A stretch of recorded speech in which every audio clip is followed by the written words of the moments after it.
Tumeanza kuona mtiririko au mwenendo wa wanaharakati ndani ya region yetu hii kuanza kuvamia na kuingilia mambo yetu huku.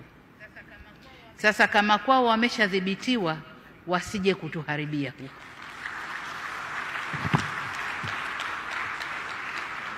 Tusitoe nafasi. Walishaharibu kwao, walishavuruga kwao. Nchi iliyobaki haijaharibika. Watu wako na usalama na amani na utulivu ni hapa kwetu. Kuna majaribio kadhaa. Niwaombe sana vyombo vya ulinzi na usalama na nyinyi wasimamizi wa sera zetu nje kutoa nafasi kwa watovu wa adabu wa nchi nyingine kuja kutovuka hapa kwetu. Hapana.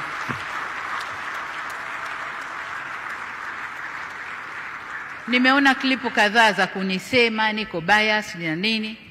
Nalofanya ni kulinda nchi yangu na ndio wajibu niliopewa.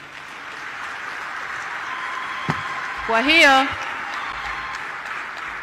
hatutatoa nafasi kwa kiumbe yoyote kuja kutuvurugia hapa. Awe yupo ndani au anatoka nje. Hatutatoa hiyo nafasi.